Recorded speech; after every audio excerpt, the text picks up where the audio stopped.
Buenas tardes, muy buenos días muchachos, muchachas. Bueno, vamos a continuando con nuestro siguiente tema del día de hoy. El día de hoy, bueno, vamos a estar revisando ya como tal lo que es uno de los periodos intermedios dentro de lo que es el preclásico. Estamos hablando del protoclásico.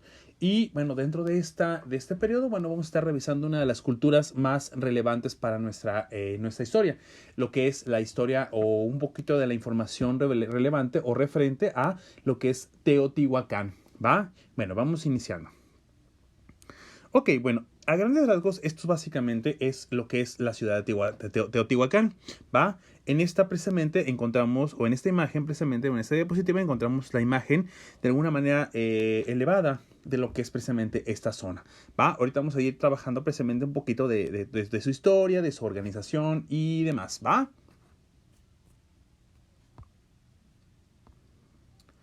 Entre el año 100 a.C.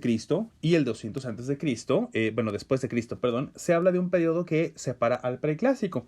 En él, bueno, se va a dar precisamente una serie de eventos importantes para los años posteriores. Por eso vamos a revisar precisamente este pequeño periodo.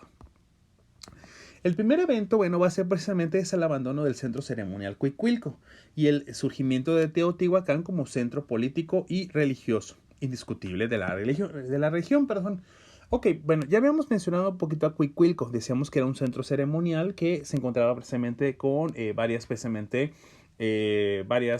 zonas urbanas alrededor.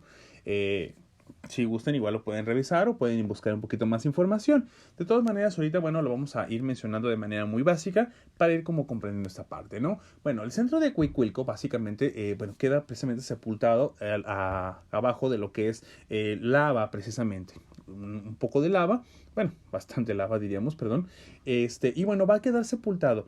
El centro ceremonial Cuicuilco, bueno, va a ir desapareciendo y bueno, gracias en parte a esto, va a ir surgiendo precisamente lo que se va a conocer después como Teotihuacán, una región distinta. Ahorita la vamos a ver también precisamente en el mapa, tanto a lo que es Cuicuilco como Teotihuacán, ¿va?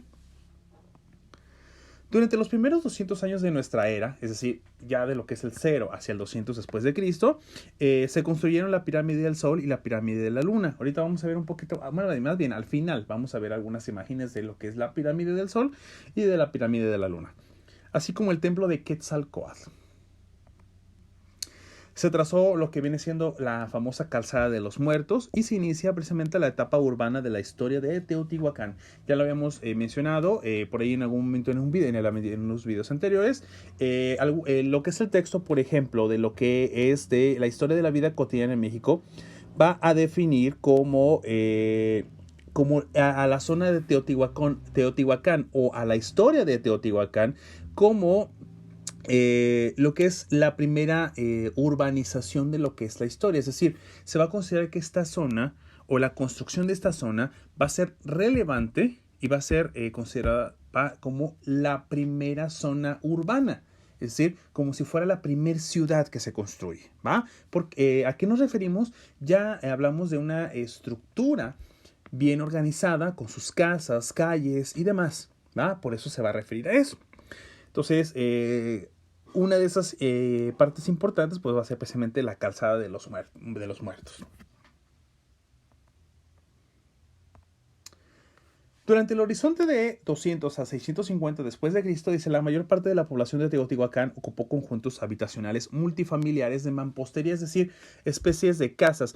Hay una comparación, podríamos decirlo, aunque es un poquito imprecisa, pero podríamos decir que es como una especie de vecindad, solo que esta vecindad, bueno, sería precisamente aparentemente no tendría como segundos pisos y demás, sino que sería todo un conjunto de conjuntos habitacionales, un conjunto habitacional donde habitan varias familias. Por eso se llama multifamiliares. De mampostería, pues básicamente de piedra, que en ese tiempo, pues básicamente era como se construían las casas. Los conjuntos habitacionales, bueno, se elevaban precisamente sobre los grandes taludes y sus muros carecían de ventanas. Los taludes no son otra cosa, muchachos, más que lo que nosotros conoceríamos ahora como cimientos, estos como fragmentos de piedra que precisamente permiten que la casa quede bien nivelada y además en esa época que no se hundiera precisamente en el agua. Cada conjunto equivalía a una manzana o cuadra. Por eso decíamos que es como una vecindad, pero más bien sin los segundos pisos. Es decir, imagínense como las manzanas que tenemos ahora. Es decir, estas calles completas a sus 4 lados. Un patio central y algunas habitaciones mayores facilitaban la congregación de todos los residentes para las actividades religiosas y administrativas de interés común. Básicamente es como lo habíamos mencionado anteriormente, esas casas alrededor con un patio central precisamente donde se reunían todas las familias para llevar a cabo las actividades de trabajo o de cultos religiosos. En promedio vivían unas 20 familias en cada conjunto y bueno, pues básicamente todos eran parientes. Es como si toda nuestra familia pues estuviera precisamente reunida en esos lugares.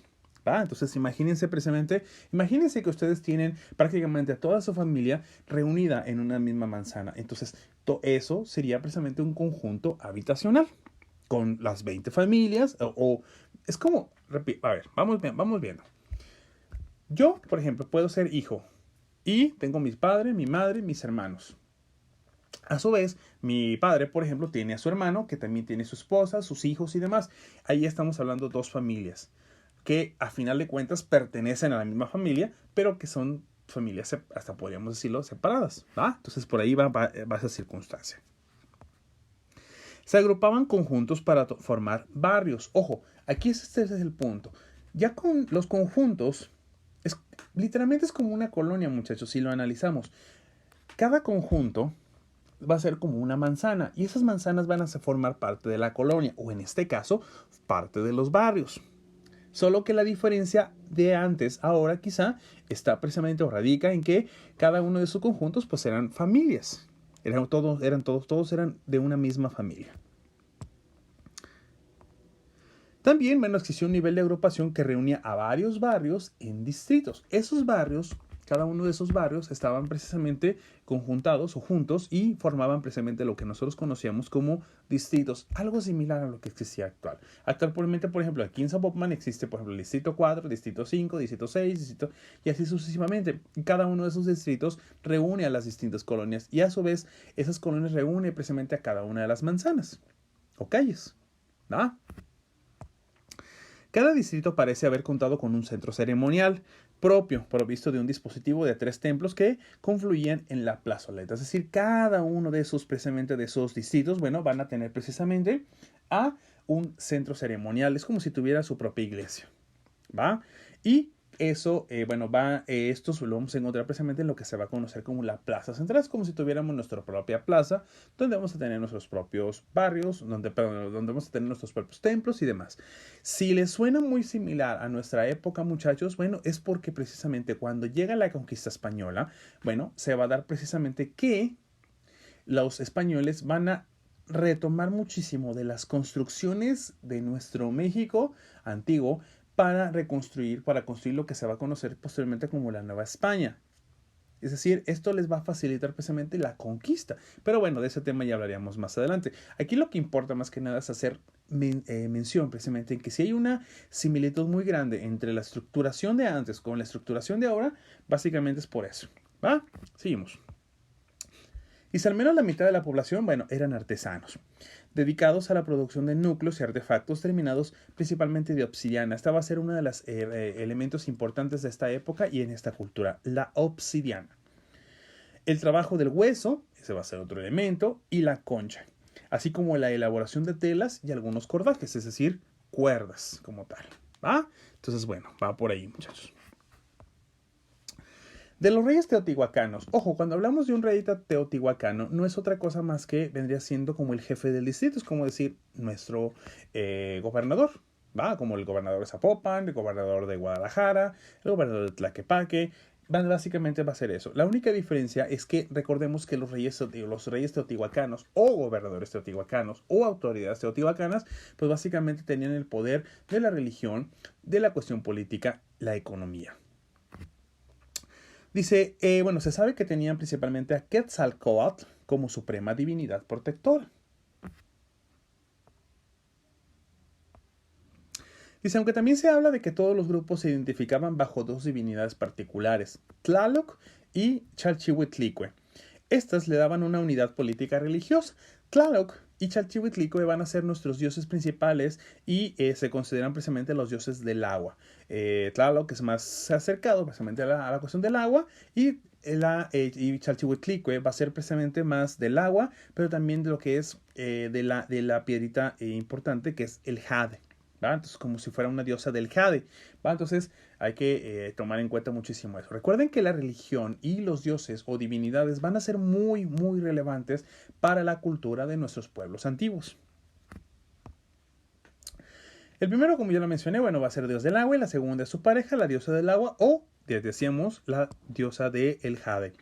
Existe la posibilidad de que las pirámides hayan sido elaboradas para estas divinidades y que los mexicas llamaron como antes, las llamaron como antes se mencionaron. Es decir, hay una teoría precisamente que considera que, una teoría dentro, histórica y arqueológica que consideran que estas pirámides, la pirámide del Sol y la Luna, fueron construidas realmente para estas dos divinidades. Tlaloc, pirámide del Sol, y Chalchihuitlicue, bueno, sería precisamente la pirámide de la Luna.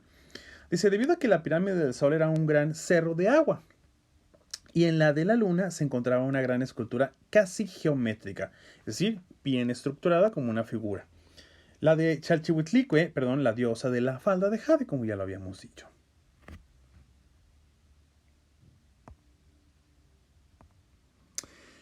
Los componentes étnicos, es decir, el tipo de raza dentro de lo que es lo que es la ciudad de Teotihuacán, dice, pueden ser dos. Los nahuas, que serían la mayor parte de la población, y los otomianos. Entre los primeros encontramos agricultores, grupos que se dedican a la explotación de los bosques, a la caza del venado, al cultivo y al aprovechamiento del maguey, que posteriormente nos va a servir precisamente para obtener lo que es el pulque, que nosotros vamos a conocer, ¿va?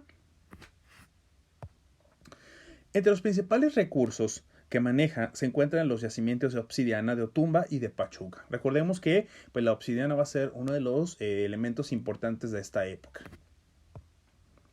Una segunda fuente de materia prima está en las cuencas morelenses, es decir, en Morelos, de donde Teotihuacán obtiene algodón, cacao, que después va a funcionar precisamente para el chocolate, y otros productos agrícolas que van a ser relevantes principalmente para la cuestión de la dieta de de lo que es Teotihuacán, o de lo que son los nahuas, y bueno, pues también de los otomianos.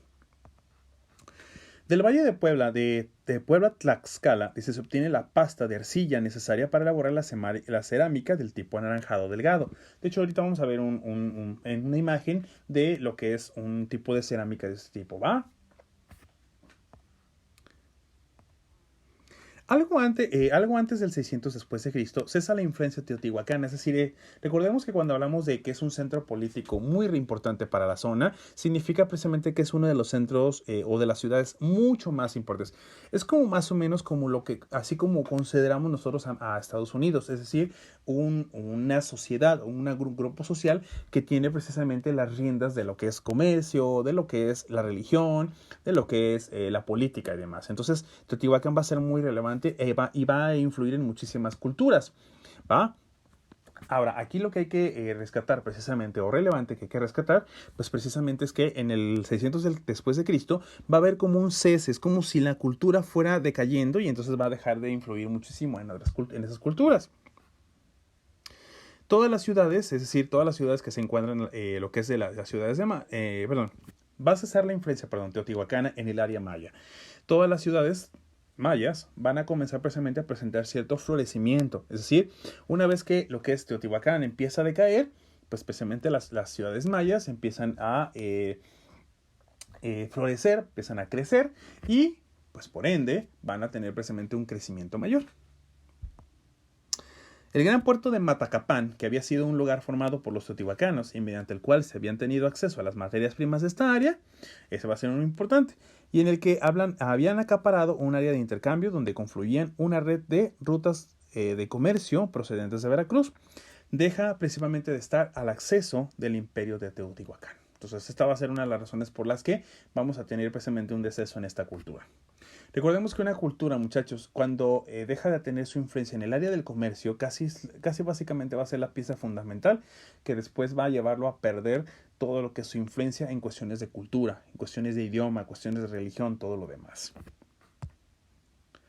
Y bueno, aquí agrego algunas imágenes precisamente referentes a lo que es los monumentos que se han mencionado. Tenemos precisamente lo que es la pirámide del Sol, pirámide de la Luna.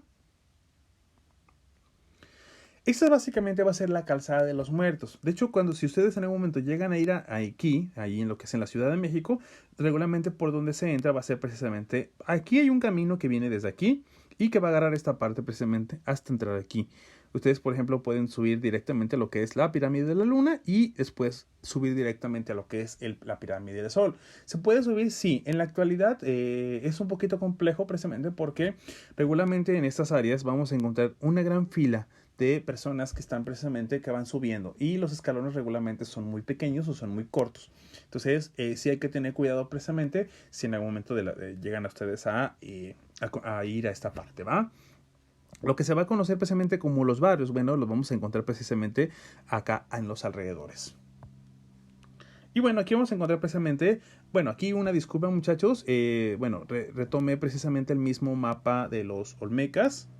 Pero bueno, básicamente aquí lo que importa precisamente es mencionar o ubicar la diferenciación o la distanciación que hay entre lo que viene siendo la cultura que ya habíamos visto, que son los olmecas, y lo que va a ser precisamente Teotihuacán.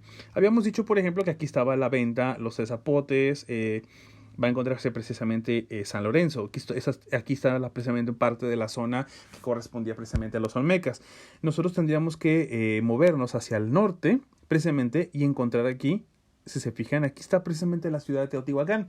Cuando mencionamos precisamente que esta tenía influencia precisamente dentro de lo que son las demás culturas, es porque decimos que esta su cuestión política, económica y demás, bueno, le permitía precisamente generar o tener un control mayor sobre las demás áreas, ¿va? Incluyendo precisamente algunas de las ciudades mayas que después vamos a estar nosotros revisando, ¿va? Este es el templo de la serpiente emplumada, ¿va? Hablamos de Quetzalcóatl. Por ahí también vamos a estar dejando un par de tareas de frente a esto para que complementemos precisamente la información que se está revisando en el caso de esta parte del tema, ¿va? Nuestro bien conocido pues Tlaloc, que ya hemos mencionado precisamente, nuestra divinidad principal, que ya habíamos mencionado de hecho desde otros videos, y que bueno, se retoma precisamente aquí, ¿va? Esta, por ejemplo, ustedes van a llegar a encontrar así una imagen, una escultura de este dios directamente ahí ya antes de entrar directamente a lo que es Teotihuacán. Igual, yo los invitaría precisamente a que pues, visiten, que conozcan precisamente. Y bueno, qué mejor si, por ejemplo, complementamos nuestras visitas con un poquito de historia. Yo los invitaría precisamente a que no solo revisemos esta parte, sino que nos metamos más a fondo en el aspecto de lo que es la vida de Teotihuacán y su historia. Para ello, repito, podemos continuar revisando este tema con el texto de la historia de la vida cotidiana en México, volumen 1, que es donde viene precisamente los temas de Mesoamérica y algunos de los pocos ámbitos de lo que es la Nueva España, que también va a ser un tema que vamos a estar revisando. La Chalchihuitlicue, que habíamos dicho precisamente que era la esposa se considera la esposa de Tlaloc. Esto va a ser algo muy relevante, muchachos, para la cultura, precisamente de nuestras culturas prehispánicas, y que va a ser de alguna manera relevante también para nosotros porque nos permite generar una comparación bastante interesante. La cosmovisión de estos pueblos, bueno, va a incluir precisamente a diosas, es decir, va a hablar de dualidades, por ejemplo, Tlaloc, Chalchihuitlicue, y que se conoce como la esposa de Tlaloc, es decir, habla de dos, hombre y mujer, algo que nuestra religión, por ejemplo, en el caso del cristianismo, no admite, por ejemplo, es decir, sí habla de la Madre de Dios, de la Virgen de Guadalupe, pero no la acepta como un ser similar a Dios. En el caso de la cultura antigua, bueno, Chalchihuitlicue sí va a tener relevancia importante para lo que es para lo que es la cosmovisión de este pueblo, ¿no? Y para otros muchos más, pero va a estar al mismo nivel. esto va a ser algo muy relevante. Hablaríamos a lo mejor hasta cierto punto de un poquito de respeto a lo que es la figura femenina dentro de la cultura de eso. Aunque podríamos hacer hacer una comparación entre esto que estamos mencionando con a lo mejor el lugar de la mujer dentro de estas épocas. Pero bueno, ese será un tema que a lo mejor en algún momento ustedes gusten o les interese meterse más de lleno. La cerámica anaranjada, que es la que mencionábamos, precisamente, de hecho, si se fijan aquí, por ejemplo, vamos a encontrar lo que es la cabeza de Quetzalcóatl, la serpiente plumada, que va a ser uno de los divinidades importantes de esta época. Quetzalcóatl vendría siendo como realizando una comparación entre una divinidad en nuestra religión actual, pues sería precisamente como decir que Quetzalcóatl es como el Jesucristo de esa época, ¿va? Aunque bueno, algunos historiadores consideran que la comparación no es tan buena, pero pues bueno, nos sirve para medianamente como aterrizar el conocimiento, ¿va? Recuerden, muchachos, hay que hacer sus anotaciones, hay que hacer las anotaciones de lo que es las diapositivas, pero también de lo que se está mencionando aquí en la explicación. Recuerden que las dos anotaciones son relevantes para para nuestro tema y para nuestra calificación, ¿va? Aquí le venimos dejando. En el próximo video, vamos a estar trabajando ya con el Imperio Maya.